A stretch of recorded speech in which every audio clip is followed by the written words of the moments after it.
Good afternoon. We'll call to order the Committee on Jobs and Economic Development. It is Wednesday, March 19th. I'm proud to say that we have a quorum. Members and audience, as you know, that we have Senator Housley who's online. We also have Senator Pa who's online. And then we have the others who are here. And now we also have the great Vice Chair, Senator Mohamed, who just walked in as well. So we are ready to rock and roll today. Today we will be hearing Senate File number 2505 from Senator Putnam, Senate File number 2295 from Senator Mohamed, and we'll hear Senate File 2351 from Senator Clark, Senate File 2336 from Senator Port, who is also going to present online, and then I believe there may be a couple testifiers here in person. We also have Senate File number 2292 and Senate File number 2301 from Senator Herr. And last but certainly not least, we'll have Senate File 993 and Senate File 2167 from me. Members and audience, as you can see, we have a full agenda today, so we will be limiting all testifiers to 2 minutes. Senators are able to take as much time as they want to present.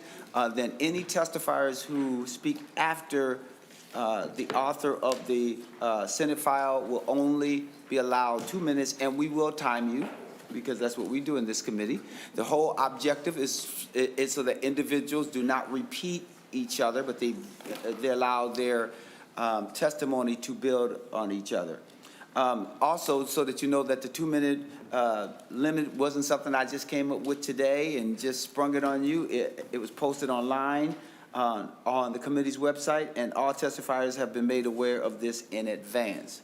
So with that being said, we are going to start, and we're going to be efficient, and we're looking forward to hearing some great bills today. First up, we have Senator Putnam with Senate File 2505.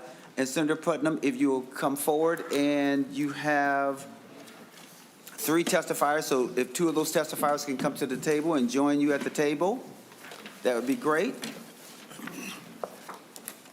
And Senator Putnam, welcome to the committee. You used to be on this committee, but you decided to leave us for another committee, but we still love you, man. We just want you to know that.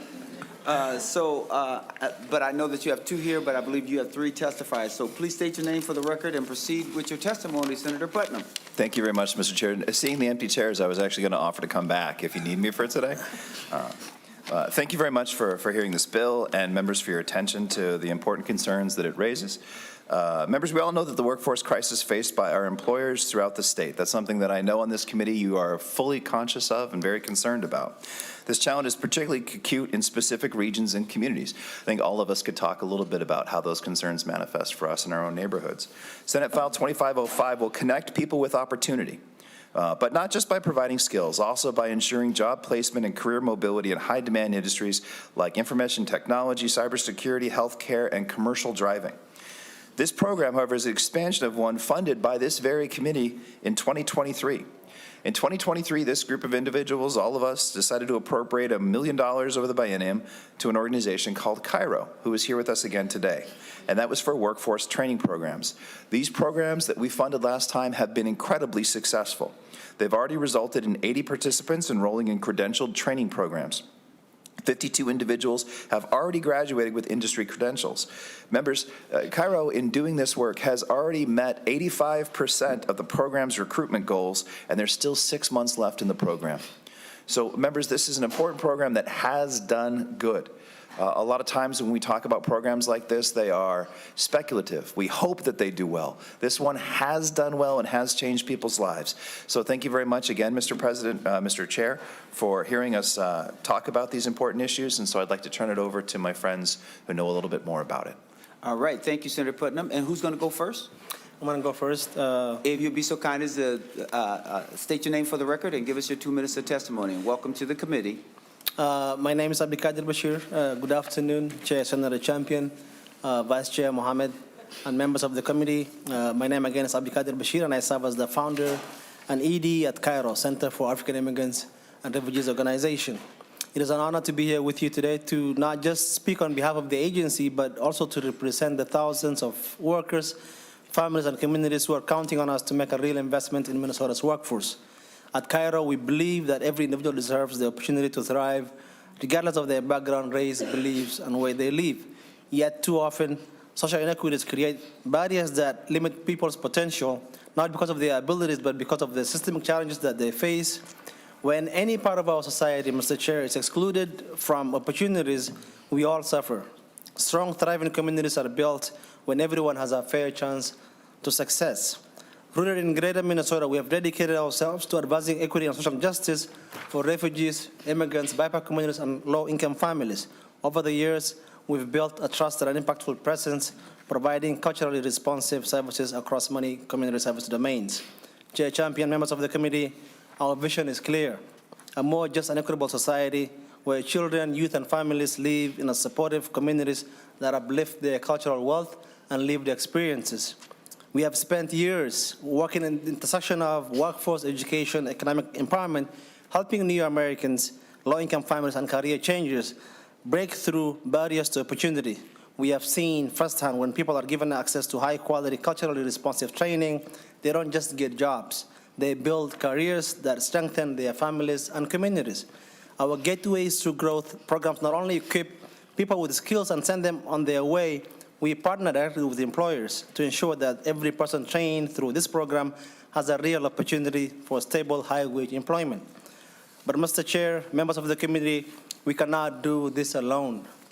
We need your support, again, to ensure that workers who are ready to step up can get the training they need, and that Minnesota's business can find the skilled workforce that they depend on. Thank you so very much. Your time Thank is you. up. We sincerely appreciate you. If you have one last sentence, I'll let you say it. But if there's something else that you want us to know, please feel free to submit any additional testimony to Tom Melton, and we'll make sure it is Thank you. That was well timed. Thank you. Okay, thank you. And who is going next? Yes, A name, please. please state your name for the record, and welcome to the committee. Thank you. My name is Hawj. Greetings, Chair Senator Champion, Vice Chair Member Mohamed of the committee. My name is Hawj once again, and I am incredibly grateful for the support I received from Cairo during one of the most challenging times in my life. I moved to Minnesota from Bronx, New York, seeking a safer environment, better health resource, and financial stability after a shoulder and a knee injury that made it difficult for me to continue working in healthcare. I have 14 years of experience as a nursing assistant, patient care technician, as well as an international bachelor in public health. Healthcare has always been my passion, and I was eager to continue my career. However, when I arrived, I quickly realized that the job market here is very competitive, and I needed to obtain state license as a CNA. My injury also made it difficult to secure a job in my field. I first learned about Cairo in credential program through my community. They met with me and got to know me. They sent me to school to complete the necessary training, providing me with scrubs and technology to succeed in my Harvard program. Through tough setback, Cairo did not give up on me. They continued to support me, offering guidance, encouragement, and resources I needed. In addition to that, Cairo helped me avoid eviction during a difficult time, giving me the stability I needed to stay focused on my goals without worrying about housing. Thanks to Cairo ongoing support, I passed my CNA exams, obtained my state license, and secured a job with REM. None of this would have been possible without Cairo's believing in me. With these committees' support, they truly changed my life, and I am forever grateful for the opportunity they gave me to continue my career in healthcare. Thank you for allowing me to testify. Chair Senator Champion, Vice Chair Mohamed, member of the committee. Thank you. Well, let me just say, you're right on time. That's pretty good. Thank you. We sincerely appreciate you being here. Thank you. All right, we're going to go to your next testifier. And will you state your name for the record? And please feel free to give us your 2 minutes of testimony. And welcome to the committee. Thank you. My name is Abdul Razak. Good morning, Chair, Senator Champion, Vice Chair, Senator Mohamed, and members of the committee. My name is Abdul Razak, and I'm here today to share my journey, not just my own success, but what it means for so many others who are looking for their shot, a better future. I didn't have the right degree. I didn't have the right connection. I didn't have the thousands of dollars that thousands of dollars needed for expensive boot camps. The doors were closed before I could even knock, and And then I heard about Cairo's IT training program, and which is part of the Gateways to Growth, and suddenly everything has changed. So prior to that, I had a chance to try to learn all by myself, self-taught, and I wanted to learn how to code, but I couldn't afford to go to this boot camp because they cost a lot of money, so like in the north of like $15,000. So I did learn all by myself. I built some websites, static website, but at the time I had like imposter syndrome. I couldn't afford to apply for job because you don't have any certification to show for. And on top of that, I didn't have like the co-hosts or people who have the same mindset I can learn with, and also I didn't have the access to instructors as well.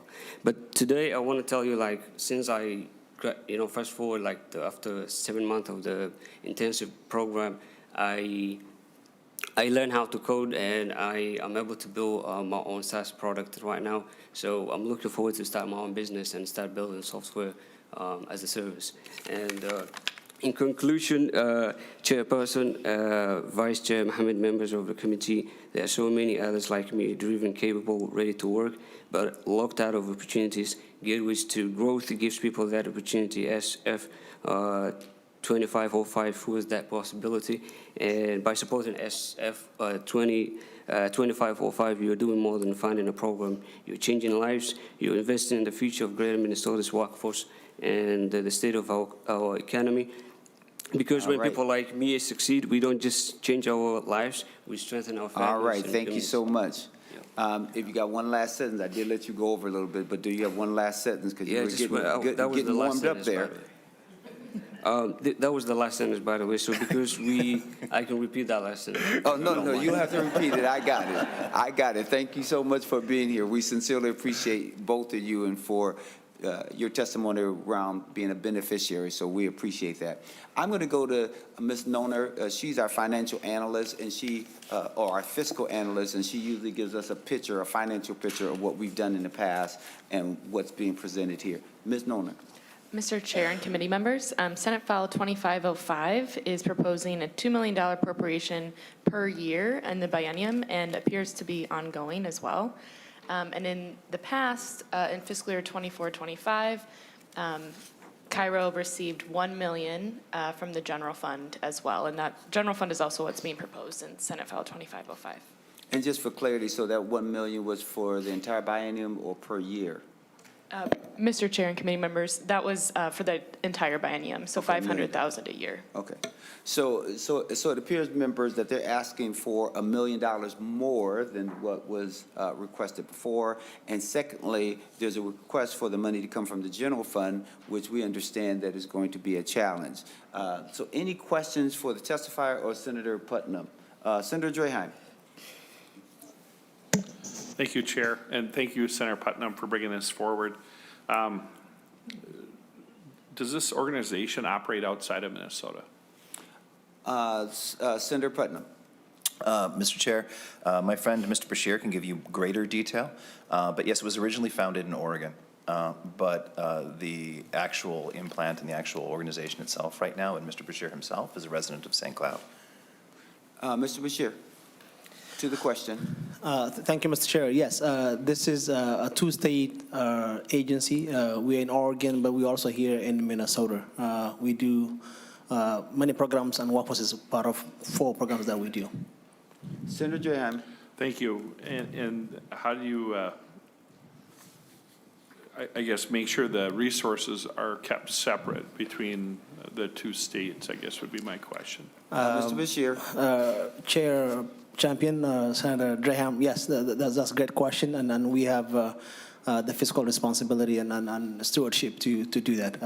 We don't spend a Minnesota dollar in Oregon and vice versa. So yes, all protocols are in place financially, operations-wise, everything is in order. Thank you. Senator Draheim. Thank you. And just reviewing your 990s, it looks like in 2022 you spent $456,000 lobbying. Is that a common practice that you spend almost a quarter of what we give you on lobbying? Mr. Bashir. I don't think that is accurate. 2022, 450,000, I don't think is accurate. It's not just lobbying, but it's also part of the, I think, the time, the hours of the admin staff spending time on that. We are relatively a little bit larger for a cultural specific agency. Our revenue for 24-25 is almost $15 million. And we spend not more than what is allowed per the IRS codes. And yeah, thank you. And we're happy to provide our latest 990s to the committee. To request. Thank you. Ms. Bashir, that'd be great if you could provide that. We ask everyone for it, not just you. So we want you to know that we, on this committee, especially while I'm here, will not do anything that we will only do for one group and not for another group. It's everyone, because we believe in being very thoughtful, and thank you for that clarification. Any other questions? Senator Nelson. Thank you, Mr. Chair. And thank you very much, Senator Putnam, for bringing this forward. Workforce training is so important, and you mentioned specifically the need in some of our healthcare arenas, CNAs, for example. But I'm a little at a loss here, and maybe I just don't have the documents. Maybe you can share them with me. What I see is that 52 people successfully completed credential training, but I don't see anywhere that tells me what credentials were received, how many CNAs, how many CDLs. I think you talked about the commercial driver's licenses. I think that would be really helpful to know. And also, probably more important, which I don't see, is I don't see how many jobs so there was training. I'd like to know what credentials were received, and it'd be really helpful to know, where are these people employed? Have they been employed? Where are they employed? What is their average wage? So we can actually see, I can see that, you know, there have been services provided and support services. It doesn't say what, but at the end of the day, we want to see jobs, and we want to see people going home with paychecks from good jobs. So I'm wondering if you can get that information for me. And Mr. Bashir, if you have that information now, or if you want to supply it later, that would be great. Mr. Bashir. Chair Champion, Senator Nelson, those are good questions. I think part of the documents provided includes the direct report from the workforce system, but we are able to also then break those down to give you how many of those are in IT, healthcare, and transportation. But the good thing is, I think 100% of those credentials are now working full-time jobs or have either began their own business infrastructure. So we're happy to break down those numbers for you and provide that to the committee.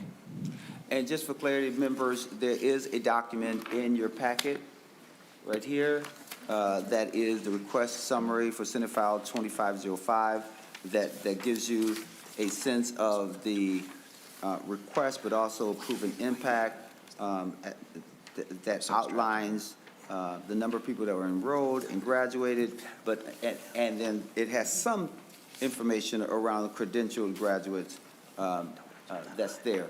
But Mr. Bashir, if there's any additional information that you can provide that would fill out some of the information here to answer Senator Nelson's questions, that would be great.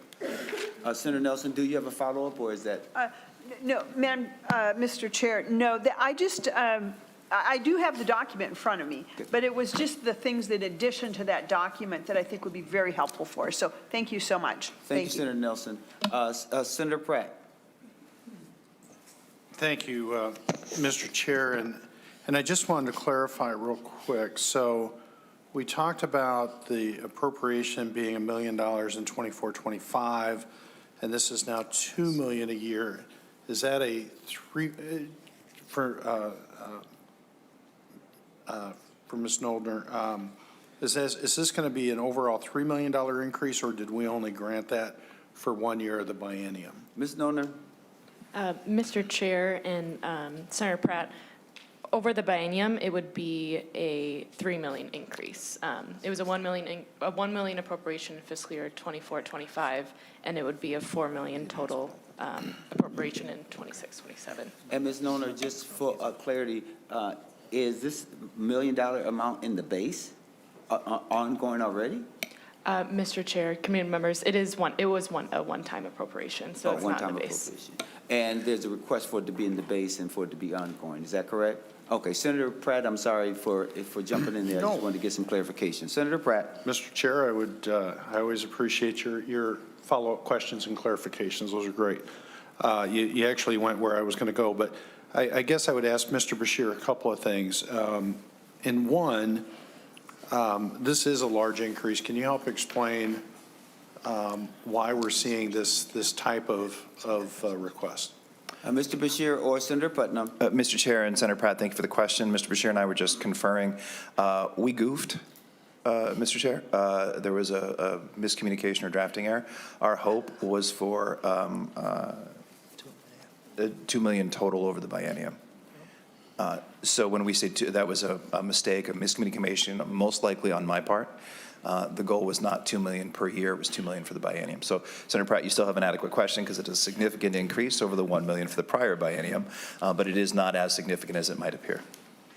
And Senator Putnam, to the question, either for you or Mr. Bashir, why the increase? What are you planning to do? I think that's what Senator Pratt was asking as well. I also want to commend, I think Senator Putnam's the first senator to ever admit he made a mistake, so thank you. Mr. Champion, Senator Pratt, yes, thank you. I think there was an error there. It could have been both of us. So we were asking for $2 million over the biennium, the 2 years. We are asking for more because that was not enough. We have a lot of people on a wait list. We'll be happy to share the numbers on the wait list that we have. Not only that, but we've also expanded geographically. We're here in the metro now in Minneapolis. We're also in southern Minnesota, Faribault.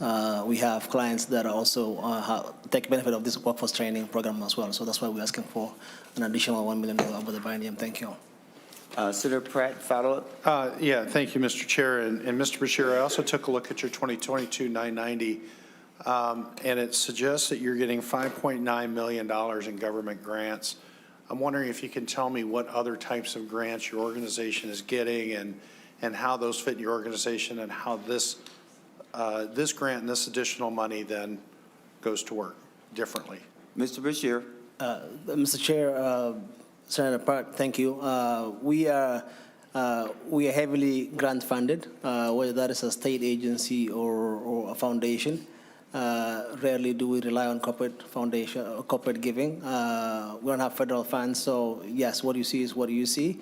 Workforce is those $6 million that you see is for all the programs, not just workforce. Workforce is one out of 4 main service areas that we work in: education, health, workforce, and housing. So yes, we don't do workforce in Oregon. So all the things that we do with regards to workforce housing is just here for Minnesota. And that's a big piece. It's not just the $1 million. We have also some funding from DEED through the regular RFP process. But still, the demand is way higher than what we have at our disposal, and that you support us with. Thank you. Any follow-up, Senator Pratt? Just one, Mr. Chair. With the additional money, I'm looking at your table. How many additional people will you be able to serve? At the very minimum, Chair Champion, Senator Pratt, at the very minimum, we'll do twice than we have done over the last biennium. Okay, thank you, At the very Mr. minimum, thank you. And again, Mr. Bashir, if there's any additional information, please provide that. Senator Mohamed? Thank you, Mr. Chair. I think my question was, do you get any corporate dollars at all? But I think you might have answered that. Mr. Bashir? Mr. Chair, Vice Chair Mohamed, thank you. No, we do not get any corporate giving at this point in time. We're trying to work out with a couple through paid internships, things like that for clients, but we don't get a dollar from any employee on our workforce programs. Thank you. Senator Mohamed, any follow-up? I think that's Senator Nelson telling me to wrap it up, but thank you, Mr. Chair, and I just want to thank Senator Putnam for bringing this forward. This is one of the very few organizations that serves the immigrant community in Greater Minnesota, particularly those who are very, very new to the country and who are interested in entering the workforce. So I just want to thank you for bringing it forward. Any other questions for Senator Putnam or the testifiers before we lay this bill over for possible inclusion? And Senator Putnam, just for clarity, this would be a one-time appropriation. Is that what you're asking for, Senator Putnam? Mr. Chair, yes, please. All right. Any other questions? Now that we have that clarity, for final comments, Senator Putnam, before we lay Senate file number 2505 laid over for possible inclusion. Thank you, Mr. Chair, for hearing the bill, and thank you, members, for the robust discussion and the good questions. I appreciate it all. With that being said, Senate file number 2505 is laid over for possible inclusion. Thank you to the testifiers for being here today. We sincerely appreciate it. Members, we'll now go to Senate file number 2295. That is the bill for Senator Mohamed with Twin Cities Rise. If we could have Ms. Corey and also Mr. Johnson meet her at the table.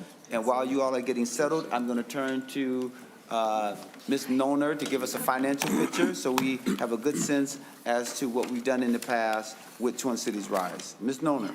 Mr. Chair and committee members, Senate File 2295 is proposing $500,000 in fiscal year 26 and $500,000 in fiscal year 27, both one-time from the Workforce Development Fund. And in the past, in fiscal year 22-23, Twin Cities Rise received $1.4 million from the Workforce Development Fund, and in 24-25, they received $2.4 million from the general fund. And Mr. Chair, those were both one-time appropriations. And just for clarity, Ms. Noner, do you know that if the appropriation was for this initiative, which is for their Empowerment Institute? Mr. Chair and committee members, I could look into that real quick and get back to you. Or I can just ask, and then if there's something that needs to be clarified, we can do it at that time. With that being said, Senator Mohamed, welcome to your committee. So it's great for you to be on that side because I can harass you now, and I'm going to make sure I harass you, okay? I just want you to know that. Senator Mohamed, if you'll give us an overview before you introduce your testifiers, that'd be great. Thank you, Mr. Chair, and I think you'll have a bill up soon, so we'll be able to share the harassing. Before you is Senate File 2295, and before I get started, I want to thank my co-authors, Senator Champion, Senator Pratt, Senator Hurt, and Senator Graham. This bill provides critical funding for Twin Cities Rise, a successful organization here in Minnesota, allowing it to expand its personal empowerment training workshops to include youth ages 10 to 18 and employers and underserved population, both in the metro and in greater Minnesota. In greater Minnesota, Twin Cities Rise has started with a focus on St. Cloud and Rochester. Twin Cities Rise Empowerment Institute has a great track record of successfully providing emotional intelligence training workshops to its own risers at Twin Cities Rise, as well as to other nonprofits, colleges, employers, government organizations, and corporations. Their clients include Northside Achievement Zone, Sabathani Community Center, Metro Transit, Dunwoody College, Little Earth Native Community, U of M Extension Program, and Habitat for Humanity, as well as General Mills and many others. In the past, they have developed an age-specific emotional intelligence curriculum to four age groups between 10 to 18, and this funding will allow them to implement this curriculum in a few pilot schools in the Metro, in St. Cloud, and in Rochester, Mr. Chair. At its core, Twin Cities Rise is more than just a job training program. It's empowering its participants to take charge of their own destiny, builds accountability and self-confidence, and provides a pathway to financial independence for Minnesotans who face significant barriers to employment. Twin Cities Rise graduates experience an average income increases of $30,000 upon placement. I have proudly supported Twin Cities Rise over the years because their model and outcomes speak for themselves, and this funding request in this bill is not just an investment in individuals and families, it is an investment in Minnesota's economy. And with me, I've got a few testifiers, and we'll take questions, Mr. Chair. Thank you there, Senator Mohamed. We'll go to Ms. Corey, who is the Twin Cities Rise President and CEO, for 2 minutes of testimony. Thank you so much, Chair, Champion, members of the committee, Senator Mohamed. Thank you, Senator Pratt, Rehaim, and her for also supporting this bill. Thank you for your past support for Twin Cities Rise and for the opportunity to speak today. I am Emma Corey, President and CEO of Twin Cities Rise. This bill will provide critical funding to expand our proven personal empowerment and emotional intelligence training workshops to 3 key audiences. 1, we have primarily served adults to this point. This will allow us to serve youth ages 10 to 18, because too many of our adult participants tell us, if only I had this training earlier, it would have changed the trajectory of my life. We also want to go and provide personal empowerment to employers, because workplaces that understand and foster empowerment create environments where our graduates can thrive and build lasting careers. And third, we do want to extend to underserved communities in St. Cloud and Rochester, because these rapidly growing cities they have changing demographics, but language and cultural barriers are keeping too many people from securing family-sustaining jobs. This funding will allow us to be able to partner with more organizations and partners like the LaUna Union, who is here with us today. It'll also allow us to pilot the curriculum for 10 to 18 into schools. This program is not just about placements, it is about breaking cycles of poverty and empowering individuals. Thank you there, Dr. Corey. We Thank sincerely you. appreciate your testimony. Do you have one last line that you want us to We know? just completed a training program at G.A.P.P, and one of the women at G.A.P.P, 10 weeks of training, said, before this training, I had never heard of concepts like self-awareness and self-management. I now feel like I can make a different decision, a better decision. Well, That is the impact. Thank you so much. That was certainly a long sentence, but we'll take it. With that being said, we're going to go to Mr. Steve Johnson for 2 minutes of testimony. Mr. Johnson, welcome to the committee. Good afternoon. Thank you, Chair Chapman and Vice President, Chair Mohamed, and members of the committee. Thank you for allowing me to testify today. My name is Steve Johnson. I'm a 4-year Navy veteran, 26 years as a union laborer, and proud resident of North Minneapolis. I'm here to express my strong support for Senate File 2295, which funds Twin City Rise Empowerment Institute, an investment that's truly a life-changing for many Minnesotans. As the dispatcher for Local 563, I previously, as a recruiter, organizer, and mentor, I have worked to create a direct entry craft career pathway into the construction trades. This initially focused on engaging individuals from environmental justice communities, BIPOC population, and fellow veterans, many who have never had access to these opportunities like these. When I was first introduced to Emma and the Twin City Rise team in 2022, we shared a vision to remove barriers that kept people from securing family-sustainable careers. Our program follows a simple but powerful formula: inform, train, and remove financial obstacles. Twin City Rise plays a critical role in this process by providing 2-week personal empowerment training courses for participants entering our apprenticeship program. This training is not just about learning job skills, it's about developing confidence, communication, and resilience. Graduates consistently tell me that the Twin City Rise Empowerment Training changed how they carry themselves in the field and help them succeed from day to day. Beyond training, Twin City Rise also helps eliminate financial barriers by covering initiation fees, work boots, and basic tools, essential that can make the difference between someone starting a career or being stuck on the sideline. This model works. We launched this program. We had 6 participants the first year, doubled the next year to 14. This year, we're welcoming 22 new participants. Thank you, Mr. Johnson. I'm going to give you a shot for just one sentence, and I do not expect it to be a run-on sentence. No, I just like, for you guys to to really empower this Senator File 2295, because I think this training should be really taught to a lot of Thank you. companies. All right, thank you so much. We sincerely appreciate you. Ms. Corey, we do have one question. Actually, I have two questions. One, why are you going down to the age of 10? Because it seems like this is for individuals 10 to 18. And number two, in the past, we have not provided, or confirmed for me that in the past, we have not provided resources for this institute. So if you could answer those two questions briefly, that'd be great. Ms. Corey. Thank you, sir. Thank you, Chair Champion. Absolutely. Last budget session was the first time that you and this body did support the Empowerment Institute for the first time with $500,000 each year of the biennium. We're asking for the same again this year. Last year, we came and asked for the ability to create the youth curriculum.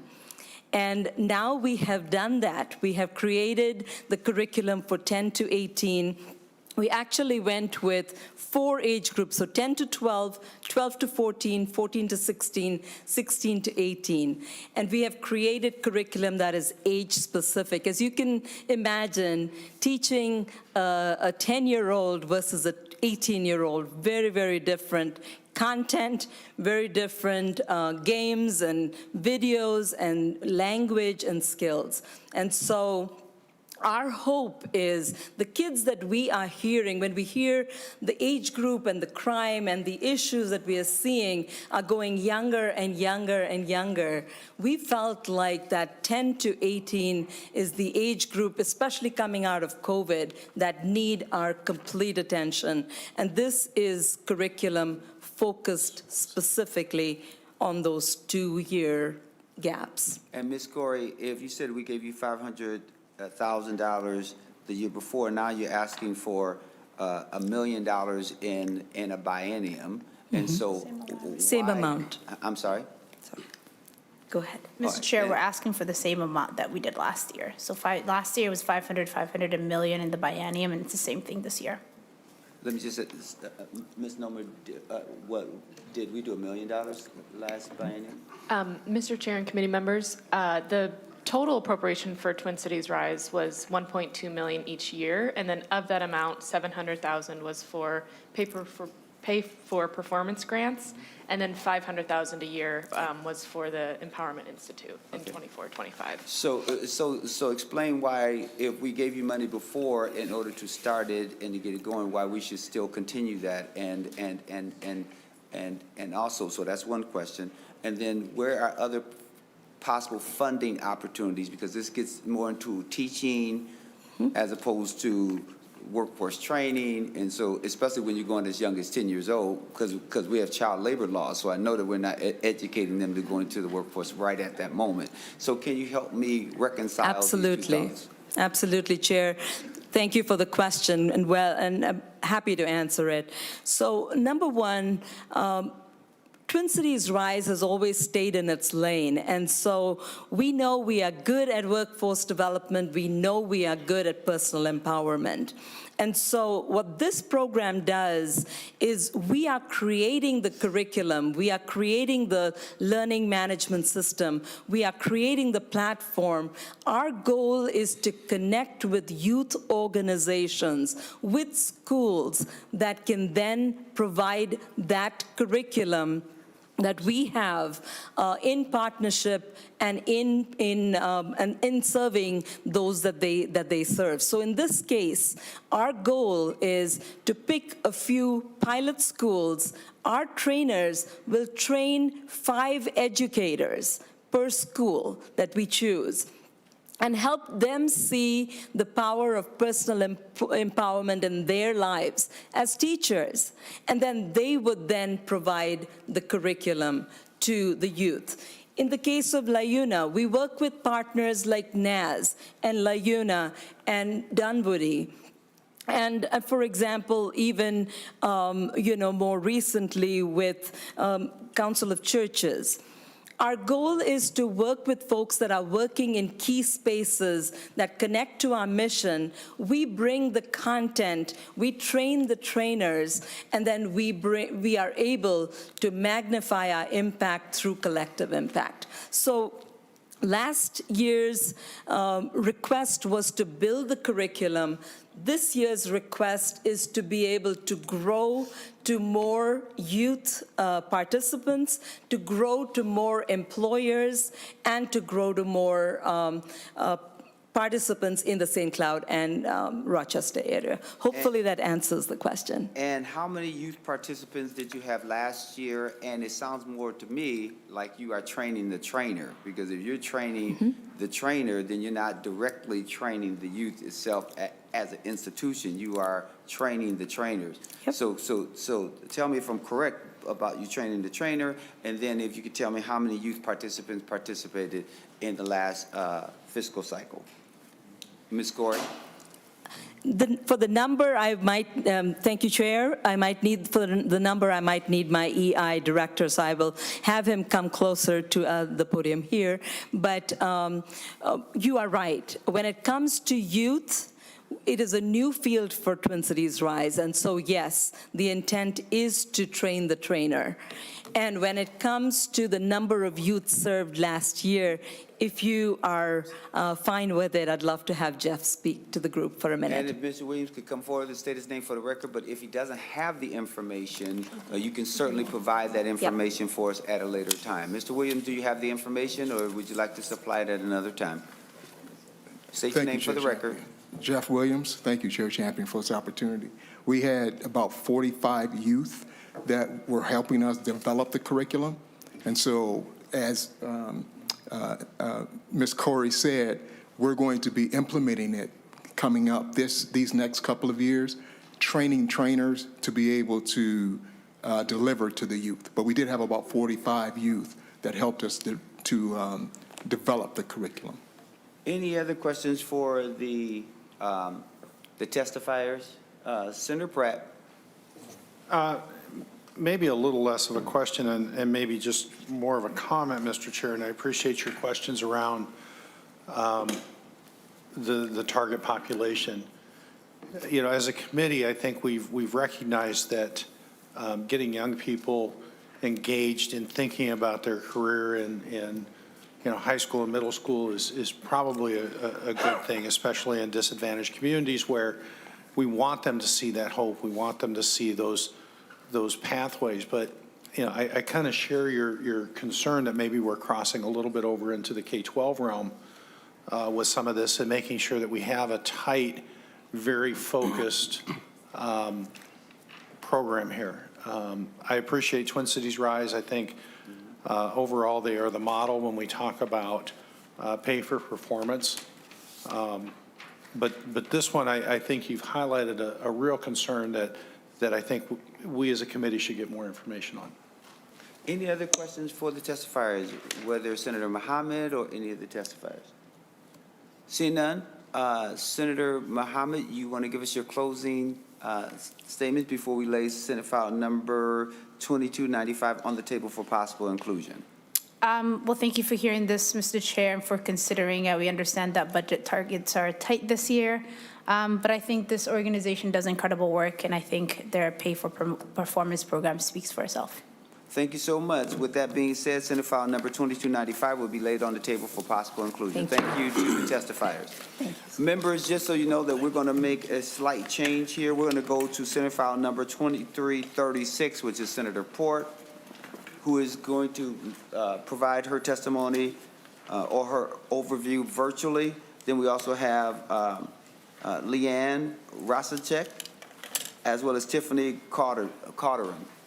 And I hope I got those names correct. If not, when the time comes, you can certainly correct me where I'm wrong. With that being said, Senator Port, can you hear me okay?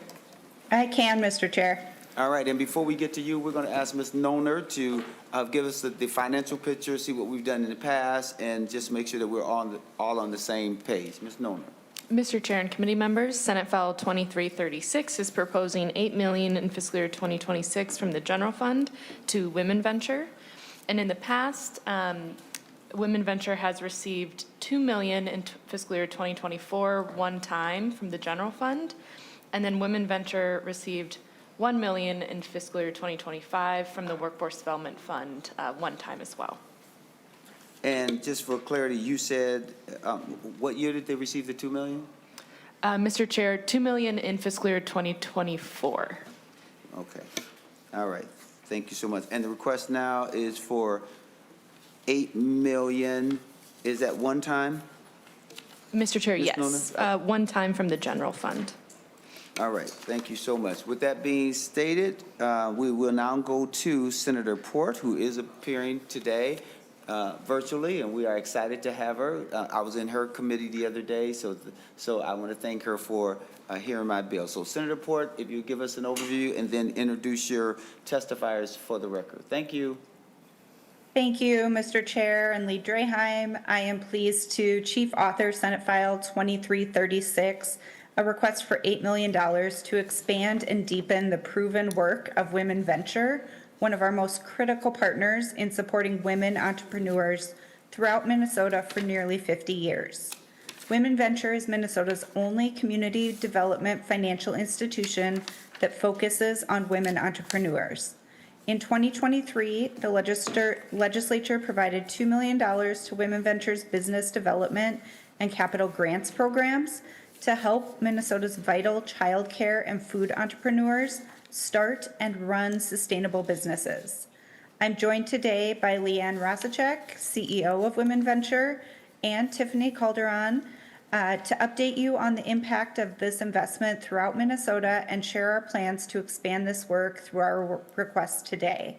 Senate File 2336 directs $8 million for a grant to WomenVenture to enhance business development and management support and access to affordable capital and grants for women entrepreneurs focusing on childcare, food, and agricultural small businesses in our communities. And with that, Mr. Chair, if we could go to my testifiers. Thank you so much, Senator Port. We'll then go to Ms. Rasacek, who is the CEO of WomenVentures. Thank you for being with us and welcome, and provide your 2 minutes of testimony. Good afternoon, Chair Champion, Lead Draheim, and members of the committee. Thank you for the opportunity to testify today regarding Senate File 2336, and thank you, Senator Port, for your continued leadership and support. I am Leanne Rasacek and CEO of WomenVenture. We are a community development financial institution, US SBA microlender, and women's business center. For nearly 50 years, we have served thousands of Minnesotans in workforce and economic development, and since 2022, we have served 80 of our state's 87 counties. Today, I'm here to speak to an $8 million request that will continue to accelerate economic and community impact within childcare, food, and agriculture small businesses. I return to the committee to share that WomenVenture is tracking ahead of schedule on delivering the results that the state's initial investment was given to us in 2024. And thus far, we have served more than 600 clients, delivered more than 2,700 service hours, helped create or sustain more than 1,300 jobs, created 50 businesses, helped 542 businesses stay open, deployed more than $400,000 in grants, and also deployed $675,000 in loan capital. Notably, all committee members' constituents have been served by WomenVenture in recent years, totaling 218 small business owners or entrepreneurs. Some of these metrics have outperformed our original projections. With $8 million, you can imagine how investment will not only accelerate our shared goals of attracting and retaining childcare businesses and agriculture businesses across Minnesota. The outcomes are seen in our rural and urban communities by helping families secure quality childcare, add to our workforce, and continue building our Main Street vibrancy. With the funds, WomenVenture intends to support child care providers through business training and shared services, programs that are no cost to the providers with the goal of helping new and existing businesses in underserved areas of the state become profitable and sustainable. Specific to food and ag businesses, the funds will support expansion for low to moderate income food entrepreneurs throughout Minnesota's supply chain to help stabilize and strengthen their business. Thank you so much. That is your time. Thank you. If you have one sentence you would like for us to know, and I also invite you to provide any additional information to the committee, and we'll be happy to distribute it. Any last comment? The $8 million request will accelerate, expand, and diversify our state's small business economy, providing economic resiliency during this time. Thank you for your consideration and increase in funds. Thank you so much. We'll go to Ms. Carterin. If you'll state your name for the record and provide your 2 minutes of testimony. And welcome to the committee. We're excited to have you. Thank you. My name is Tiffany Calderon. Mr. Chair, Champion Chair, and members of the committee, hello, and thank you for this opportunity to speak with you today about WomenVenture and the incredible support I've received through their programming and their staff members. I am Tiffany Calderon, the owner and chief chocolate maker at Social Platea, where I mill craft small chocolates with luxurious, sustainable ingredients and transform those into a kaleidoscope of globally inspired bonbons. I started my business 3.5 years ago under the Minnesota Cottage Food Law. While my 25-year corporate career provided me with many skills, it did not give me the skills to launch and grow my own business. I used many resources in the community, but when I found WomenVenture in 2023, it was transformative. Since joining the WomenVenture programs, I've completed 3 in-depth training courses and 2 food producer roundtables. Their structured approach breaks down complex business concepts into actionable steps. Through this, I've developed a solid business plan, a marketing action plan, have established SMART goals to guide my growth, and have a solid understanding of my financials. WomenVenture's one-on-one consultations have been equally invaluable. In particular, their staff member, Elena, who is agriculture and food development specialist, has provided guidance to help me achieve 4 key milestones. She provided resources that helped me find a commercial kitchen and navigate the licensing structure. I am proud to share with you that as of July 2024, I'm a fully licensed wholesaler. She encouraged me to apply for the WomenVenture Food Grant, which allowed me to prepare for the holiday season and launch my website. With these tools in place, I was selected as one of the artisans to participate in the Dayton's Holiday Market. I can tell you in that 6-week market, I made more revenue than I did in my entire first 2.5 years in business. Thank you so much for your testimony. Is your last sentence, because your 2 minutes have expired? I did bring samples, so just let me know where to leave them. Did I hear she brought samples? Oh, extra sentence for the sample. That's it. Any questions for Senator Port or the testifiers? Senator Nelson with the flashing light. Thank you, Mr. Chair. Thank you so much for bringing this forward. I do want to also note the other authors on this bill as well, Senator Coleman, Senator Paugh, who's not here, and myself. And what I'm hoping you might be able to do, Mr. Chair, it would be so helpful, I believe, if the executive director were able to describe the process that a woman would go through in order to get one of these grant appropriations. I spent some time in my office visiting with them, and I thought it was remarkable, and also it showed, I think, why this process is so successful. So could we allow some time for the committee to know what that looks like if a woman were to come forward with a grant prospect?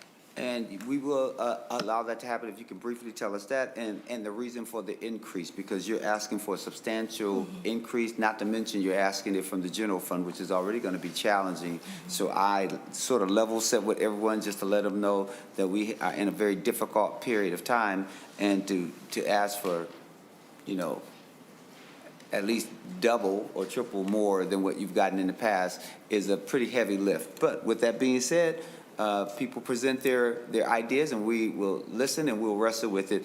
But to the CEO, if you would tell us about the process and the reason for the requested increase. Thank you, Chair. Thank you, Senator Nelson, for your question. Our process for going through both grant and loan application is rigorous. We have a dedicated staff of 30 employees. Many make up our loan and grant-making team. And as they go through programs, we do have a detailed loan policy as a community development financial institution. So the vetting process of which a business owner needs to go through both includes an assessment of personal finances as well as the business finance position. We look at cash flow projections. We have 2 loan committees that help to support the review process that we have if it's a loan that is north of $25,000. Again, as a microlender, we lend up to $100,000 and have approximately 4.6 million active microloans out in market across the state and into western Wisconsin. The loan committees are comprised of both bankers, community members, as well as our staff, and we have underwriters, loan officers on our team that will go through the technical assistance process, working with our clients pre, during, and post-loan deployment. Loans with us range up to 7 years, and the interest rates are between 6% and 9%. We are with the client through the life of the loan to ensure that they have successful repayment. 94% of our clients repay their loans within that given time frame. So we have a high success rate, high engagement with our staff, high engagement with our volunteer base as well, so that they can be successful, because most of our clients come to us are unbankable. By the time they graduate, they are able to secure capital that's needed. May I move on to the next question? Do you know the second question, or you want me to tell you what that second question is? I got the second question. Okay. Yes. So why are we coming back to you? We have outperformed and outpaced the project as it was originally appropriated or directed to us.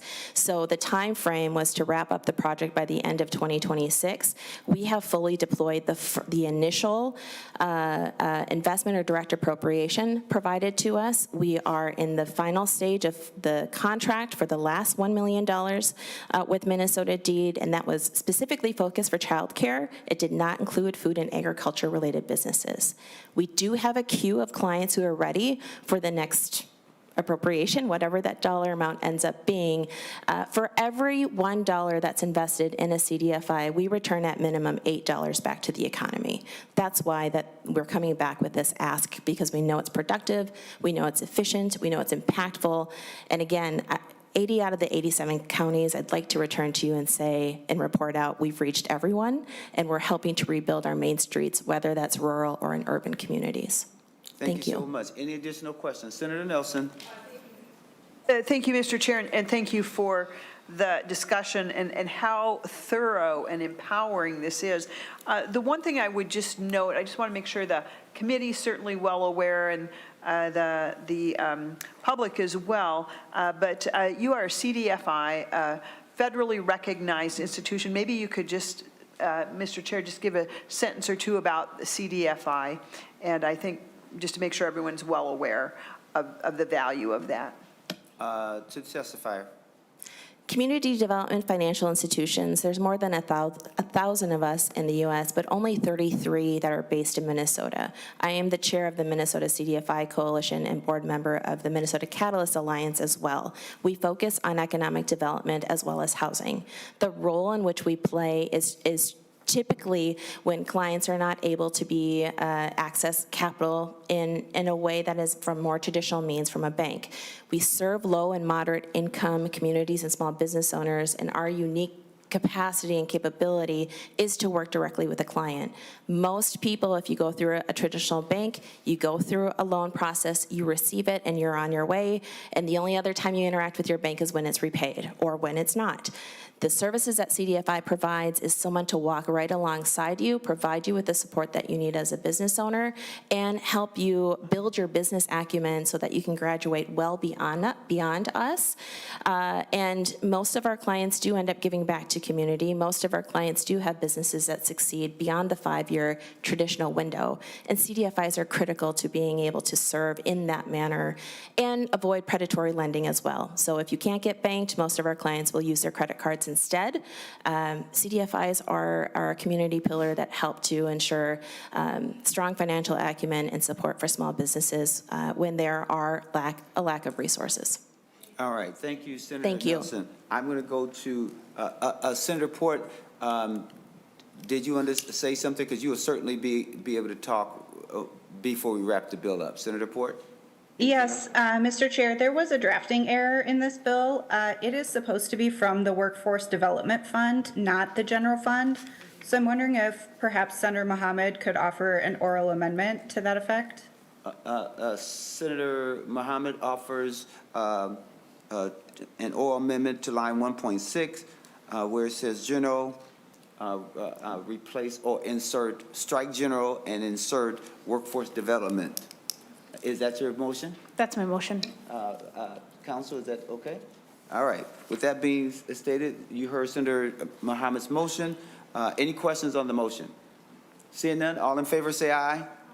All those opposed say no. The motion prevails. We are now looking at Senate File Number 2336 as amended. Senator Pratt. Well, thank you, Mr. Chair, and it's still a substantial amount that we're being asked to take out of that. I'm going to ask two questions at once. Mr. Chair, you know my aversion to forgivable loans. We've talked about that, but I was wondering if we could get a breakdown of your current portfolio, how much are straight loans, forgivable loans, and grants. And then second, Mr. Chair, as I've talked to some of my old colleagues in banking, there's a lot of capital sitting on the sideline right now. Have you pursued participation loans with some of the existing banks to help your corpus? To the testifier. I'll address the second question first, if that's all right. Yes, we do have, WomenVenture has participation loans, typically with community or small to mid-sized banks. Oftentimes, it's driven by the client. So when we think about where they would like to bank, what the business is tied to, what the banking relationship is, WomenVenture is brought in on a deal, usually in second or third position when it comes to partnering with a bank. There is capital out there. The cost of capital is high right now when you partner with a traditional bank, which is why for low and moderate income businesses, they partner with CDFI organizations. We are also pursuing PRI investments or program-related investments with corporations, with bank partners, as we try to offset economic headwinds that we're seeing from federal funding. WomenVenture receives roughly 15% of federal funding through the CDFI Treasury and the US SBA. WomenVenture itself, we are business and continuity scenario planning in that event, so that's why those conversations are happening actively and have been for the last 12 months. To address your first question, as far as our overall loan portfolio and what's made up of forgivable loans, at this point in time, we do not have a loan that's out there within our client base. And I mentioned $4.6 million in active loans in community. Of the $4.6 million, I think the last number that we reported that's 260 loans. Of the 260 approximately loans, none of them are tied to a forgivable loan at the moment. We are proposing forgivable loans in this model because childcare businesses have significant challenges being able to secure access to capital, especially through banks. Not because they don't have a wait list or an active roster of parents and families and children that are part of the childcare, but it's because childcare businesses traditionally are not profitable. They run on razor-thin margins, and so we need to help them get creative around how do they secure capital when they want to expand. There are many examples of businesses who are in this position right now. There's one in the Arrowhead region where the entire state is in a child care crisis, but specific to the Duluth area, lack child care providers, as some have recently exited at the end of 2024. Large provider in that space, and they want to expand their facility. They need $500,000 to $750,000 to do that. That will need to be solved for, not by a traditional bank, because the banks have said you're not bankable. So we, as CDFI organizations and nonprofit lenders, have stepped in to play a role to say, how can we figure out creative solutions to help our state's infrastructure around childcare, which then forays into workforce development. Any follow-up, Senator Pratt? Well, thank you, Mr. Chair, and thank you for that. And certainly I recognize the gap that CDFIs are filling. I'm just always looking for opportunities where we can partner. Banks, are always looking for ways to, to meet or exceed their Community Reinvestment Act. So the cost of capital becomes, far cheaper than it would be, say, on the open market. But continuing to look for those partnerships, and I can appreciate the razor's thin margins on the child care. I've worked with a number. I see you've got a client in Scott County, which is near and dear to my heart, as the committee knows. And so I'm not trying to, I'm just trying to understand kind of what the portfolio looks like, and I appreciate your question, or your answer. And I do have a question on line 2.1. Maybe this is a question you can answer, or maybe I'll turn to Senator Port. You are asking that an eligible use is for emergency grant funding for damage caused by natural disasters. That seems to be outside of the parameters of this committee, and there is a committee that deals with natural disasters. So seeing that that's outside of what we do, I'd like to understand why you believe that we should use our funds for natural disasters. We were discussing this as a team and actually would like to address if there could be an amendment around natural disaster to just general disaster. And I raise that because, as pulling on the thread of childcare businesses, if a childcare business's washer and dryer stops working, right, or something happens where a fence falls down due to something out of their control, that gets into licensing issues, and we'll put a pause on the ability for the child care business to operate. If we are able to provide emergency assistance in that manner, where it's not a loan, but it is an emergency grant, that will not only help to keep the doors open, it will help to meet the licensing requirement. And we know that businesses like a child care or a home and health care business, right, there's not a lot of extra capital laying around for them to plan for a rainy day. Now, at the same time, we're working with our clients on building reserve funds, but we do want to highlight that some of the things that happen that are out of their control do have damaging impact, and not only to the business, but also to the communities in which they serve. On average, we have child care providers who have up to 10 to 15 slots, right, within a business.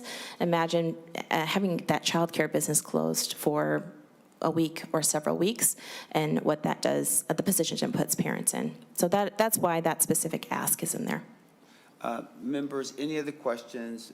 We know that this bill will be laid over for possible inclusion, and if we were to include it, even though there's been no decisions yet, there would have to be some reworking of this because, one, it's a very high number. Number two, it has some eligible uses that seem to fall outside of what we would do or what we would consider feasible, especially now as we even look at the Workforce Development Fund. I'd like to also call committee members to your attention that WomenVenture has a couple handouts in your packet. I hope you get a chance to look at those things so that if you have any additional questions, you can certainly talk to Senator Port or any of her testifiers. With that being said, and I don't see any additional questions around the table, we'll go to Senator Port, who can give us her final comments before we lay Senate File Number 2336 as amended on the table for possible inclusion. Senator Port. Thank you, Mr. Chair. I appreciate the committee's time today in considering WomenVenture again. We know that they are an excellent return on investment based on their past experiences with the loans and the grants that we've been able to give them. I will also say, Mr. President, that I'm more than happy to work with you and anyone on the committee to iron out any concerns that you have with the language as we move forward. Thank you so much, and as usual, we are very excited that you're here. Thank you for presenting this bill today, and with that being said, Senate File Number 2336 as amended is laid on the table for possible inclusion. Members, we'll now go back to Senate File Number 2351. We have the Honorable Senator Clark, who is making, I think this is his first appearance in front of the Jobs Committee. So if you have any tomatoes or anything else like that, we can certainly throw it at him now just to welcome him to our committee. Other than that, we are excited to have you, Senator Clark. And it's my understanding that your testifier is virtual. Is that right? Yes, Chair Champion, my testifier. And before you start, I'll turn to Ms. Nona, because we always look at a financial picture just to see what we've done in the past and also just make sure we're clear as to the request. So with that, Ms. Nona. Mr. Chair and committee members, Senate File 2351 is proposing $1 million in 2026 for a grant to Generation Hope. Are we on, is that the correct one? Okay. Okay. And the underlying bill is from the general fund. It appears the A1 proposing to change that to the Workforce Development Fund. And to my knowledge, this organization has not received previous jobs budget funding. Thank you so much for that. And so that we can get the bill in the shape that the author would like for it to be, Senator Gustafson, will you offer the A1 amendment? She offers the A1 amendment. Any discussion on the A1 amendment? Seeing none, all in favor say aye. Aye. All those opposed say no. The motion prevails and the A1 amendment is adopted. With that being stated, Senator Clark, if you'll give us an overview of your bill and what you want us to know about your bill. Thank you, Chair Champion, Lead Draheim, and members of the committee for that warm and non-tomato-filled welcome. Thank you for the opportunity to present Senate File 2351. This bill supports workforce development and economic growth by helping individuals in recovery secure stable employment. Similar to you, you likely represent districts in which the opioid crisis has taken a difficult toll on young people. It's no different in my district. Many of those people face significant barriers to employment, making it even more difficult to rebuild their lives. This bill provides necessary support to help them re-enter the workforce. We know that many industries are struggling to find qualified workers, and this program helps fill that gap. Stable employment also reduces relapse rates and reliance on public assistance. This bill also reduces employment barriers, and we know that individuals in recovery often also face criminal records, gaps in work history, and limited professional networks. This program provides targeted solutions. Now, the key provisions of this bill you heard a little bit about. It allocates $1 million from the Workforce Fund of DEED for a grant to Generation Hope, a leader in workforce development. It connects individuals with workforce training providers in high-demand industries. It offers record expungement assistance to eliminate barriers to access to employment, provides personalized workforce coaching, including mentorship, resume building, interview preparation, and job placement.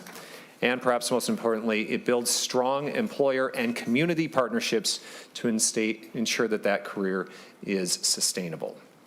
Now, this is going to help strengthen Minnesota's workforce by preparing more individuals for employment, reduces public costs by lowering reliance on social services and reducing recidivism, and it boosts economic growth by increasing workforce participation and tax contributions.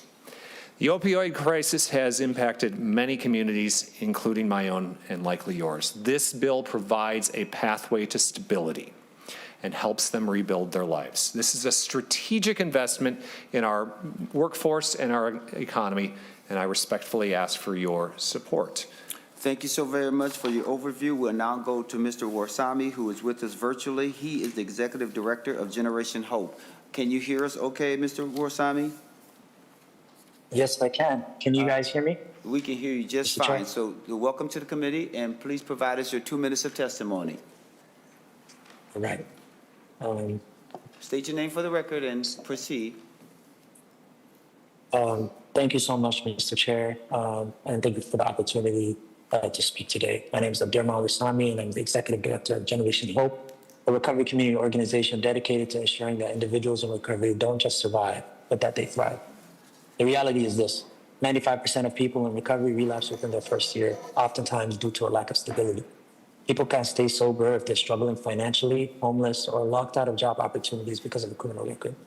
Recovery is not just about staying off substances. It's about having a future worth staying sober for. At Generation Hope, we often see the same story every day. People who have worked hard to overcome addiction but are shut out of jobs due to past mistakes. They want to rebuild their lives, but they can't get past the first step. That's why Senate File 2351 is so important. The challenge is massive. Nearly 65% of individuals in the U.S. prison system have a substance use disorder, and almost 75% of people in recovery have a criminal record, making it nearly impossible for them to find stable employment. Without a job, these individuals are far more likely to relapse, reoffend, and return to the system. This bill is a nexus between recovery support, workforce development, and justice reform. It creates real opportunities for people to become self-sufficient, contributing members of our economy by providing workforce training, offering expungement assistance, providing career coaching, mentorship, and direct job placement to ensure long-term success. Since launching our workforce program, nearly half of our participants have secured stable jobs with minimum funding. Many now work in the recovery field, helping others in the same journey.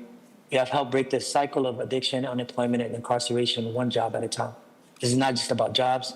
It's about public safety, economic stability, and breaking the cycle of relapse and recidivism. When people in recovery have a path forward, they stay sober, they support their families, and they contribute to Minnesota's workforce. Senate File 2351 is an investment into the people, into families, and into our state's economy, and I urge you to support this bill. Thank you. Thank you so very much, and thank you for testifying within your time limit. So we really do appreciate it. Committee members, before we get to questions, I just want you to know that there is a white paper in your packet from Generation Hope Minnesota. So if there's any information that you like, you can certainly find it there. And if there's any additional questions outside of what we asked today, you can certainly contact Senator Clark, who will be certainly willing to answer your questions. With that being said, any questions from the committee for either Senator Clark or his testifier? Senator Nelson. Oh, thank you, Mr. Chair. I might be missing that document, so if it's on there, or if it's not, please maybe give me a little bit more information. Certainly, I'm very understanding of what this bill is attempting to do. I'm just wondering, Senator Clark, who is providing, oh, thank you, who is providing the workforce training, and who are you partnering with for the workforce coaching? Senator Clark. Thank you, Chair Champion and Senator Nelson. I'll turn to my testifier for a little bit more context on that. Thank you. Mr. Warsame. Yeah. Thank you, Mr. Chair. Senator, what we have done this is a program that we started just in late 2023. But as the program has grown, we've developed partnerships with small businesses in the community that offer support services. We haven't provided trainings yet, and so the reason why we're seeking support from the state is specifically so that we can provide that training and develop those partnerships to provide trainings to our client basis or our target population of individuals in recovery that want to receive that support. And we hire individuals that are in recovery that have secured stability, and financial stability to help these individuals in job coaching, workforce coaching, to help these individuals find a path forward into job placement. And Mr. Warsame, before I go to Senator Nelson for a follow-up, so just for clarity, that you haven't done this training yet, this will be the first time, so I would like to clarify that. And number two, who developed the curriculum, and how many people are you planning to serve, because you're asking for $1 million? And then last, but certainly not least, can you tell me who your other funders are in order to make sure that Generation Hope Minnesota is able to continue? So those are my 4 questions. Mr. Warsame. Thank you, Mr. Chair. And so I want to try my best to remember all of the questions that you have given me. First and foremost, we haven't developed a curriculum just yet. This is a program that was created and accepted only 2 years ago. In terms of the training, what we are seeking from the state is to get this funding so that we can develop different training materials to work with our community members that are impacted by substance abuse or recovery that are seeking job placement. Currently, what we have been doing is just connecting people to different programs, sending people to different trainers all throughout the state. For example, in Dunwoody or Summit Academy, getting them into different types of trade schools, helping them apply for trainings and things of that sort. But we want to be able to provide that training in-house, specifically because a lot of times people need an extra amount of support, from the organization that they're already providing support from. If they go out to different places, sometimes they might not follow through with it. They might not be comfortable going forward with it. And so giving that training in the house will give them the extra support they need to succeed. The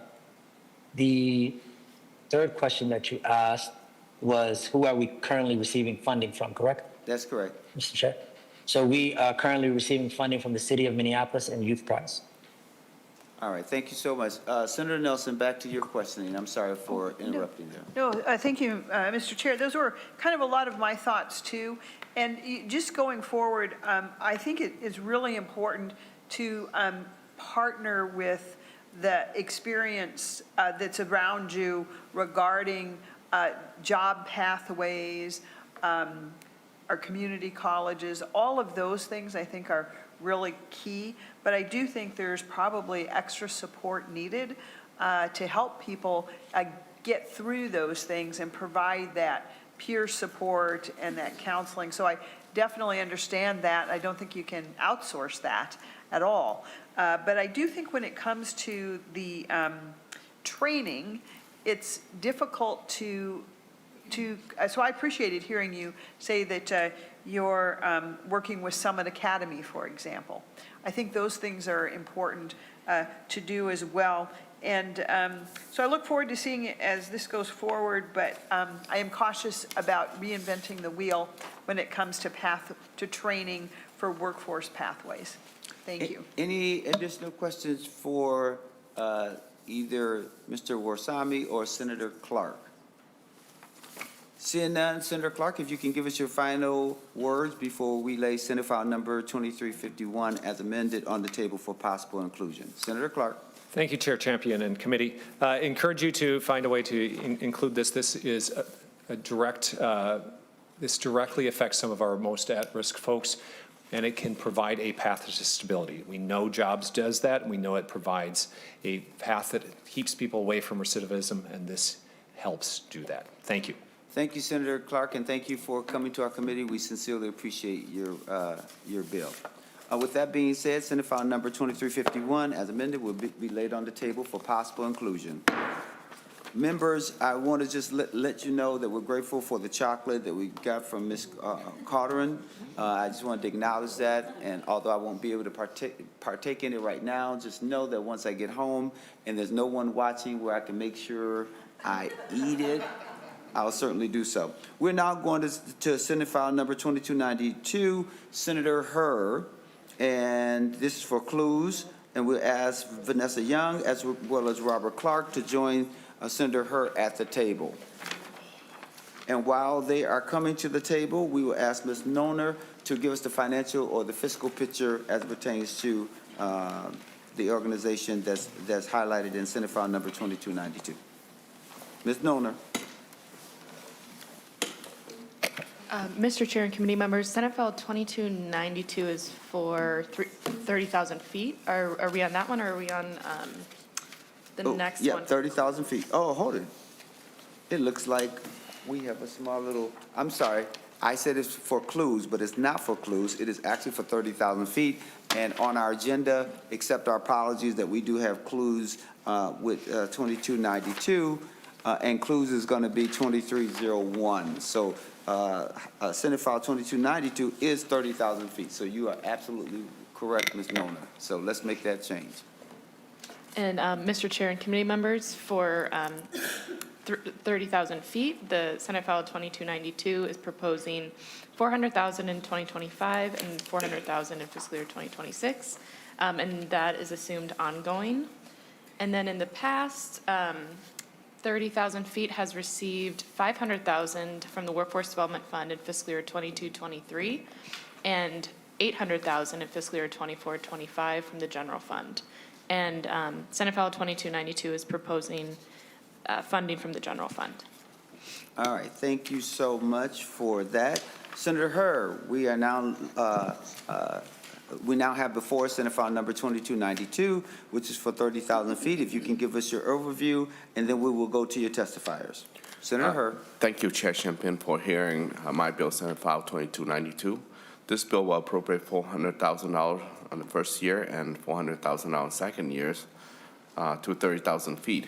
30,000 feet is a nonprofit organization that serves as a hub for education and workforce training in St. Paul.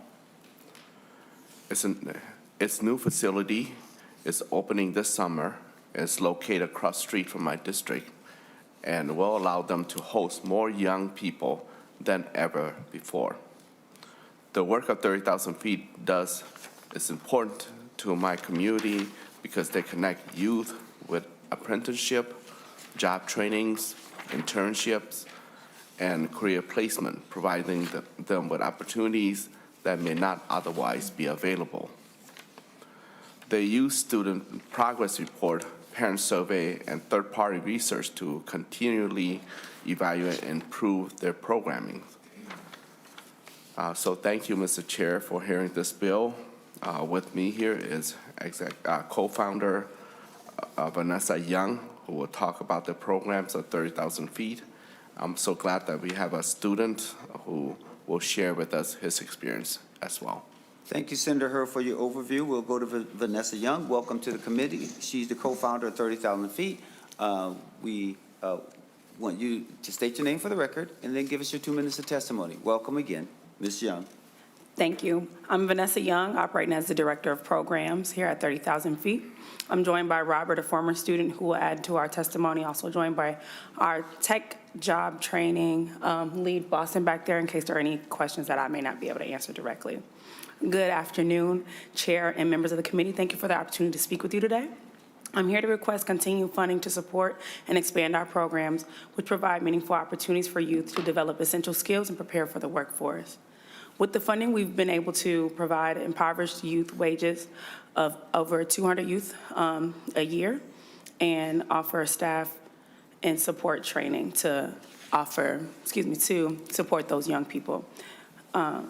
With a range of the students from alternative schools doing daytime programming, online participants with our hybrid approach, we ensure that our participants receive competitive and equitable pay while they gain hands-on experience.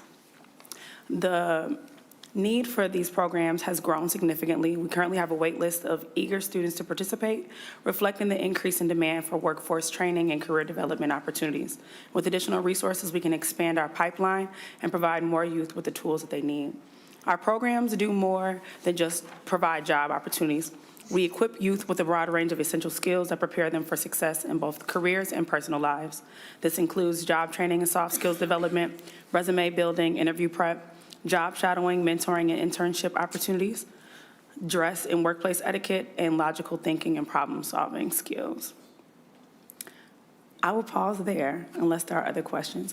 I would also love to offer, if I have time, just a quick breakdown of the money that you gave us, but I'm also available to just answer those questions as well. All right, thank you so very much. Ms. Young, thank you so much. You did a great job.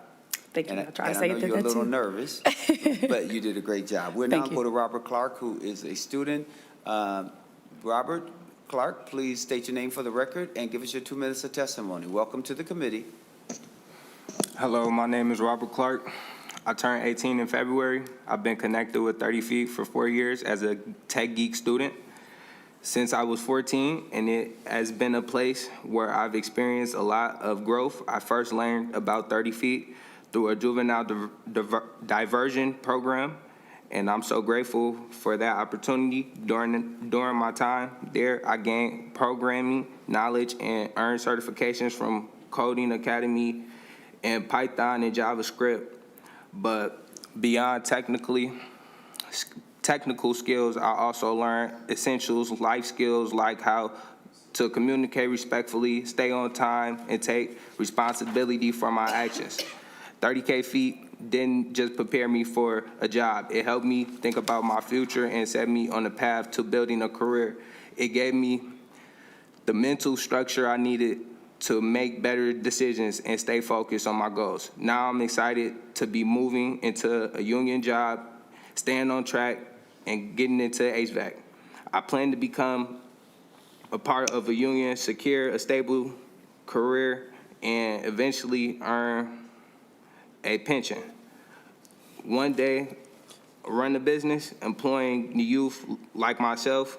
The guidance I received at 30K Feet helped me realize I just don't want to work. I want to build something lasting for myself and my future. I truly believe that every kid should have the chance to go through this program, such as 30 Feet. It can change lives just like it did for me. With some of their recent youth students, they have been working and managed to secure some internships for high schools in a company like Health Partners, which speaks for how the impact programs and could become. Thank you, Chair, and the committee for your time. Thank you for your time. Thank you for being here. You did a good job. Thank you, sir. I want you to know that. Thank you so much. You remind me of my son who tries to hide his face with his dreads and with his hair. But I want you to know I have the ability to still see you. All right. So just so the committee knows that there is a 30,000 feet one-sheeter in your packet, so you can refer to that. And briefly, because we got a couple other bills to go through, Senator Hur, I see that there's a reference to summer learning loss prevention efforts, which seem to be outside of workforce development. Can you tell me why that's there on line 1.8 or why that is a part of this request? Thank you, Mr. Chair, and Ms. Young here would like to answer the question instead of having me answer. All right, Ms. Young. She whispered to me. Yes, so we find that a part of workforce development is making sure that young people are able to read efficiently. And so we are providing intervention with literacy with some licensed teachers to make sure that those young people can participate fully. We found that a lot of the students that are on our wait list at this time are not reading at grade level, 9th and beyond, as far as that age range. So we want to make sure that they're fully prepared to enter the workforce. Thank you. Any other questions for Senator Hur or either one of the testifiers? Senator Nelson. Oh, thank you, Mr. Chair. I'm curious, do you receive any funds, any education funds for preventing or recovering from summer learning loss? Ms. Young, to the question. Currently, we do not from the state or any other entities, unfortunately, and that's why we're like hoping that we can get some from somewhere so that that's not having to be volunteer work. It's very important work, and so that's why we're trying to embed it in as many asks as possible. All right, Senator Nelson, any follow-up questions? No, I was just thinking that might be a possibility, All right, but thank you. Thank you so much. Any other questions before we get our final word from Senator Hur? And Senator Hur, just so you know, I don't think we had an amendment here that this request on line 1.6 is from the general fund, and I want you to know that's going to be very difficult with money coming from the general fund, but that's something that can be discussed at some other time. Any other questions for Senator Hur? Seeing none, Senator Hur, you're closing for Senate File number 2292. Mr. Chair, if it's appropriate at this time, I don't mind making that amendment to. Senator Hur offers an oral amendment to the line to line 1.6 where it says general, strike general, and insert workforce development. That is his motion. Any questions about his oral amendment? Seeing none, all in favor say aye. All those opposed say no. The motion prevails. Now, Senator Hur, your final comments for Senate File number 2292 as amended. Mr. Chair, I too a little bit nervous so every time I speak, but I think I'm doing a good job. Just Mr. Chair, 30,000 feet new facility is right next to a high school, Johnson High School. So it's a good location to help young people after school and during the summer as well. It's also, it'll be whether student coming in or coming out, they're right at the gate. And so I think it's a great location. I also thank all of you trying to be brief. I know Ms. Vanessa Young and husband for a very long time. They're starting with one student at a time with young people, preschooler, and then grow to 5 and grow to 10 and grow to 40 and such. And this, it's been 12 or 13 years now, and they have progressed so much, and I'm glad that they're in Eastside St. Paul. So ask for your support. Thank you. Thank you. With that being said, Senate File Number 2301, as amended, will be laid on the table for possible, Senate File Number 2292 will be laid on the table for possible inclusion. Now we're going to Senate File Number 2301. Senator Hur, we're going to ask testifiers Ruby Lee as well as Jennifer Mendoza to come to the table. And time is of the essence, which is why I'm trying to move expeditiously, because we still have 2 more bills after this presentation. So committee, I'm going to ask you to stay a little longer if we need to, but we're going to try to move as quickly as possible, Senator Hur. Senator Hur, first of all, we're going to go to Ms. Noner so she can tell us the fiscal picture. Ms. Noner. Mr. Chair and committee members, Senate File 2301 is proposing $2 million in fiscal year 2026 and $2 million in fiscal year 2027, both one-time funding from the general fund, although I see there's an A1, potentially changing that to Workforce Development Fund. And in the past, CLUES has received $1.4 million from the Workforce Development Fund in fiscal year 22 and 23. And then in fiscal year 24-25, CLUES received $2 million in one-time funds from the general fund. And just for clarity, that they are now asking for $4 million in the biennium. Is that correct? Mr. Chair and committee members, that is correct. All right. So we're asking for a lot more. Is what it's getting to. All right. With that being stated, Senator Hur, would you like to move your A1 amendment? Yes, Mr. Chair, I move the A1 amendment be adopted to Senate File 2301. That's the amendment, that's the motion. Any questions? Seeing none, all in favor say aye. Aye. All those opposed say no. The motion prevails and the A1 amendment is adopted. Senator Hur, to your bill. Mr. Chair, CLUE is the state largest Latino-led nonprofit, which is headquartered in my district. For over 40 years, CLUE has fostered economic prosperities on the east side of St. Paul, Lake Street in Minneapolis, and across our state with offices in Austin and Wilmer. Key to their mission is skills training in high-demand fields and connecting workers with higher pay jobs. This appropriation will help CLUES expand its transformational programs and keep up with growing demand in the Twin City and Greater Minnesota. I will let Ms. Ruby here, President of CLUE, to speak further. Thank you. Welcome to the committee, Ruby Lee, CEO and President of CLUES. And please provide your 2 minutes of testimony. I'll take it. I just wanted to make sure you were listening. Two minutes of testimony. Good afternoon, Mr. Chair, members of the committee. My name is Ruby Lee. I am president of Comunidades, Latinas, Unidas, and Servicio CLUES. Thank you for hearing our bill, and our thanks to Senator Hur for his ongoing support of our organization and for carrying our workforce and employment bill. We are here to support Senate File 2301, which will help us expand workforce certification, skills training, customized employment, coaching for individuals needing to access better paying jobs, and short-term training certification. For 45 years, CLUES has focused on advancing social and economic mobility for Latinos through tailored programs that are designed to support people holistically through career navigation, job placement, small business training, and financial capacity building. Latinos today represent the fastest growing and youngest population in the state, with a median age of 25 years old.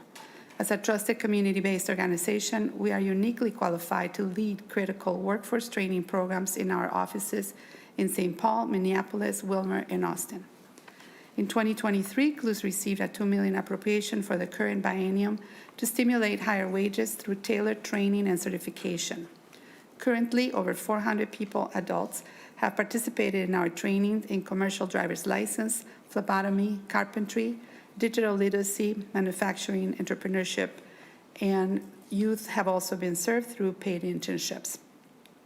Close to 1,200 people have participated over the last biennium in programs related to employment, career navigation, and technology certification. Our training programs consistently maintain wait lists, which highlights the growing need for clues to scale up our programs. A $4 million appropriation over the next biennium will help us meet the high demand we have for skills training and to cover participant certification fees. Half of these funds are designated to Greater Minnesota. Thank you so much. Your 2 minutes is up. If you want to provide any additional testimony, please make sure that you give it to us. If there's one last sentence that you want us to know, it is? Nope, I was just going to introduce my colleague, Jennifer All right, Mendoza. we will go now to Jennifer Mendoza. State your name for the record and provide your 2 minutes of testimony. Thank you. Good afternoon, Mr. Chair and members of the committee. My name is Jennifer Mendoza. Please speak into the mic, please. Thank you. Sorry. May I start over? Thank you. Good afternoon, Mr. Chair and members of the committee. My name is Jennifer Mendoza, and I am the Career Development Navigator and Community Liaison Supervisor of CLUES, Greater Minnesota, based in Wilmer. We are here to ask for your support of Senate File 2301, which will provide funding for CLUES Workforce Development Program. These funds help us offer critical training to people in Greater Minnesota in fields like our highly successful CDL program, which has become so well known that people are willing to travel from across Minnesota to attend. We have individuals reach out from the Duluth area, Morris, and Rochester. In 2024, 100% of our Wilmer participants completed their vocational courses. 75% secured employment with better wages. Thanks to your support, participants have gone from earning an average of $11.50 to over $21 after certification. CLUES assists people who are working hard to support their families and overcome financial barriers. We're always looking for employment partners because we know that that's a good fit. Currently, I've reached out to try to connect with our area learning center because those students don't have the options that our high school does. So I'm hoping that we can bring them into career courses after graduation successfully. Your funds are a vital investment in the future of our community and the future of the individuals. Thank you for your time, and I welcome any questions. Thank you so much for your testimony. Members, I just want to remind you that there is a one-sheeter, a two-sided one-sheeter that's in your packet. Any questions for Senator Hur or for either of the testifiers? Seeing none, Senator Hur, for your final comments, your brief comments before we lay it on the table for possible inclusion. Thank you, Mr. Chair, again, and thank you for hearing Senate File 23. Ask for your support. Thank you. Thank you. With that being stated, Senate File number 2301, as amended, is laid on the table for possible inclusion. Thank you to the testifiers. Members, we will now go to Senate File number 993, and we're going to move quickly. Senator Mohamed is taking over.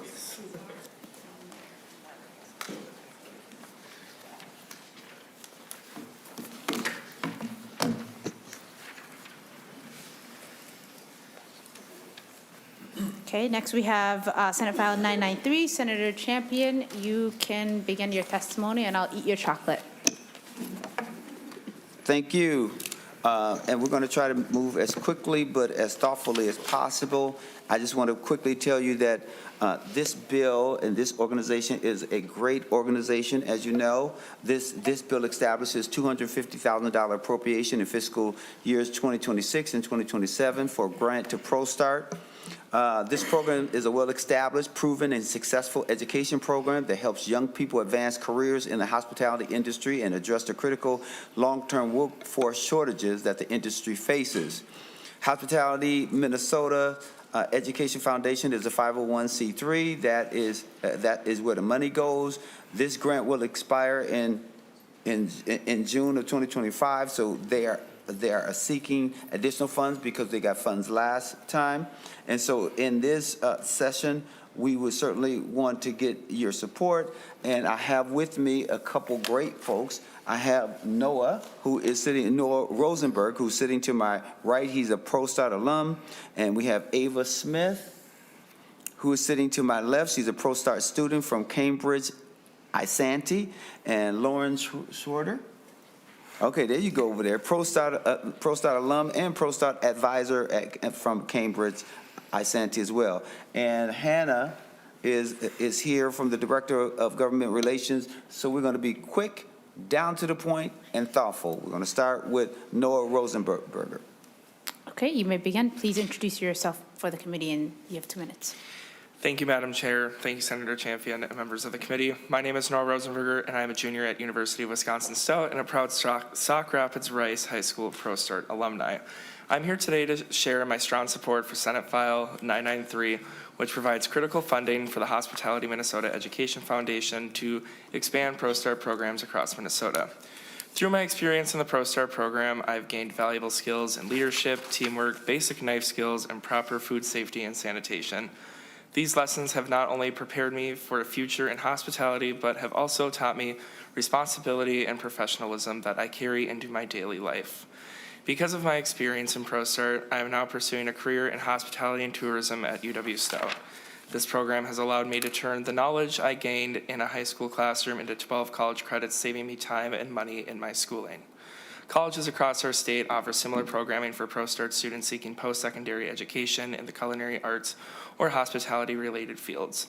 This program has allowed me to make connections in this amazing industry at the age of 16, and I still hold those same connections near to me. ProStart has also opened the door for me to be involved in the American Culinary Federation Minneapolis Chefs chapter, along with being involved with Hospitality Minnesota on many different levels. Funding ProStart through Senate File 993 is an investment in Minnesota's workforce, providing young professionals like me with the training and experience needed to succeed in this industry. I urge you to support this bill and help ensure that more students across the state have access to this opportunity. Thank you for the opportunity to testify on Senate File 993. Thank you. And now we go to Ava Smith. You may begin. Good afternoon. My name is Ava Smith. I am a student of the ProStart program at Cambridge Isani High School, and I'm here today to share my support of Senate File 993. ProStart is an educational program, and this year in our classroom, my teammates and I have learned a lot. We have learned money management, correct cleaning and sanitization procedures, safe knife practices, how to operate standard industry appliances, and how to make do with the appliances that we have available to us. This past week at our state competition, we learned how to stand and take criticism for a product that we worked hard on, and how to walk away from that excited to prove that we could do better. Most importantly, we have learned teamwork, hard work, and how to take pride in our work, and how to take responsibility for the mistakes that we make. There is no amount of home cooking that can train you for working in a restaurant, because there is so much more to hospitality than being a good cook. And ProStart gives us students a way to have those experiences while also holding a door open for us so that we may see what the industry can offer us and what we can offer to the industry. ProStart is as much about teaching you how to cook as it is teaching you how to apply yourself. And whether you plan to work at a diner or to own a diner, ProStart will prepare you for that success. Having a ProStart program available to me has changed the way I thought about my cooking and baking hobby, and has changed the way I look at my future. It has given me the opportunity to turn my passion into a career, and while down here in the cities, there are often more specialized secondary schools and programs outside of the schools that allow for students to partake in this. In rural areas, students like me often rely on the programs that our school can offer us. And my teammates and I are incredibly lucky to have a program like ProStart that will prepare us for our future in the workforce. Thank you for the opportunity to testify in support of Senate File 993. And with that, we're going to Lauren Schroeder, who's a ProStart alum and ProStart advisor from Cambridge Isani. Good afternoon. My name is Lauren Schrader, and I am the instructor of the ProStart program at Cambridge Isani High School.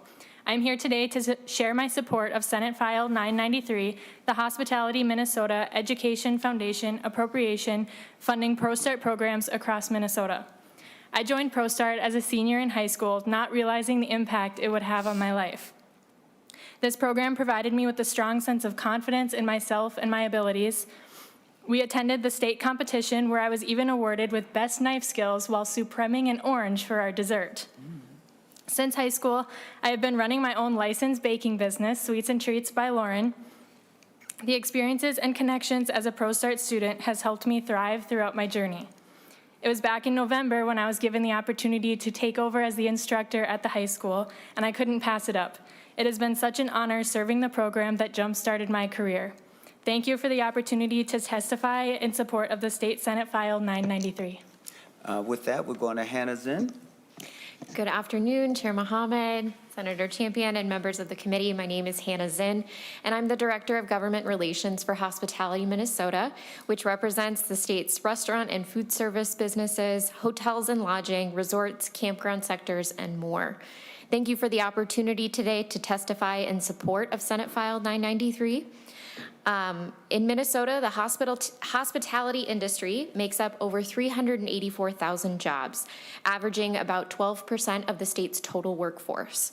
Our members make up businesses of varying sizes, business models, and economic impact. The industry itself contributes $2.3 billion in annual tax revenue to the state and more than $8.1 billion in total labor income. Despite this strength, our industry continues to face significant workforce challenges. That's where our Foundation's ProStart program plays a vital role. Previous appropriations from the legislature have been transformational for high school students. With those funds, we've been able to increase the program's reach from 45 to 75 schools across Minnesota, more than double the student enrollment from 5,643 to 13,000 students. We've developed enhanced curriculum materials to better align with industry needs, provide professional development for educators, and create stronger connections between students and industry employers. The return on your investment is clear in our metrics: more schools, more students, and more young Minnesotans finding meaningful career paths in hospitality. In 2024, 62% of students who had enrolled in culinary and hospitality programming across the state had entered employment, post-secondary education, or skills training related to the hospitality industry. The successes you heard today demonstrate that when we invest in career and technical education, everybody wins: students, businesses, and our entire state economy. Thank you for the opportunity to testify in support of Senate File 993. And I think, Madam Chair, they've done a wonderful job. You've heard the great testimony. We're happy to answer any questions, and we're ready.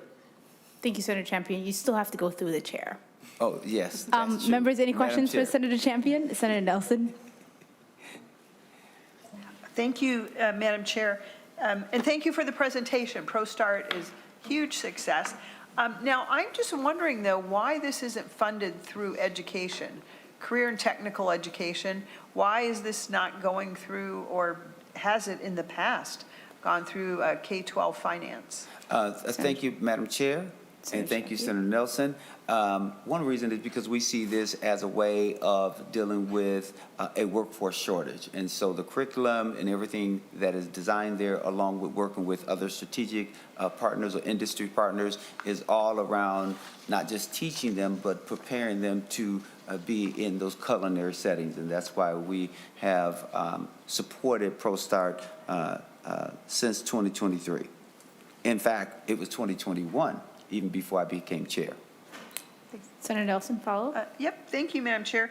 And thank you for that description. With that said, Mr. Chair, it's coming from the general fund.